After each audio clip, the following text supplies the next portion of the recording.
আসসালামু আলাইকুম বন্ধুরা, ববি রান্নাঘরে আপনাদের সবাইকে স্বাগত জানাই। আজ আমি শুরু করছি নতুন রেসিপি মাছের ডিমের পকোড়া।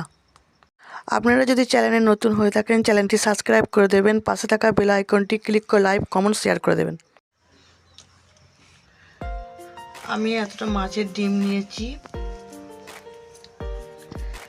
এবার আমি এর মধ্যে একটা পেঁয়াজ কুচি করে দিয়েছি, লঙ্কা দুটো কুচি করে দিয়েছি আর ধনে পাতা সামান্য দিয়েছি।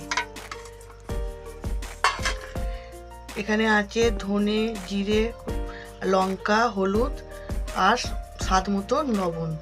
এগুলো আমি সব এর মধ্যে ঢেলে দেবো। এগুলো আমি একসঙ্গে সব মাখিয়ে নেবো। আগে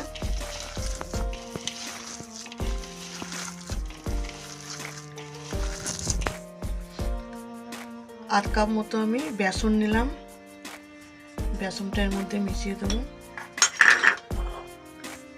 আর আধ কাপেরও কম আমি চালের গুঁড়ি নিয়েছি। এবার এইগুলো এর সঙ্গে একসঙ্গে আমি মাখিয়ে দেবো। এরকম করে মাখাতে হবে। এর মধ্যে পানি দেবার কোনো প্রয়োজন নাই, কারণ মাছের ডিমটাতেই যে পানি বেরোবে ওটাতেই মাখানো হয়ে যাবে। এরকম করে ঠিক শক্ত মতো মাখাতে হবে, খুব নরমও না খুব শক্তও না। আমার এটা এখন মাখানো হয়ে গেছে, এটা রেস্টে রাখতে হবে না। এবার আমি ছেঁকে নেব। দেখুন বন্ধুরা, তেলটা আমি আগে চাপিয়ে দিয়েছিলাম, তেলটা গরম হয়ে গেছে। এবার আমি মাছের ডিমের পকোড়াগুলো ছেড়ে দেবো। ঠিক এরকম ছোট ছোট করে ছাড়বো আমি, এরকম ছোট ছোট করে।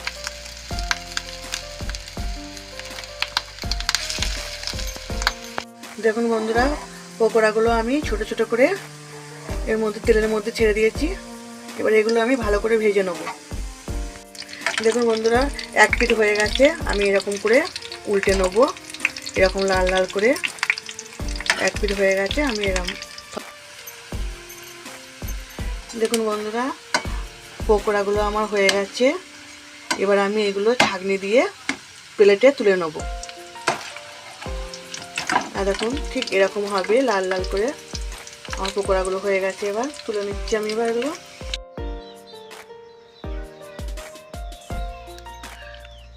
দেখুন বন্ধুরা, আমার মাছের ডিমের পকোড়াগুলো রেডি। ঠিক এরকম মতো হবে, লাল লাল করে এরকম মতো ভাজতে হবে। দেখুন ভেতরটা কত সুন্দর হয়েছে, ঠিক এরকম হবে। দেখা হচ্ছে নেক্সট ভিডিওয়।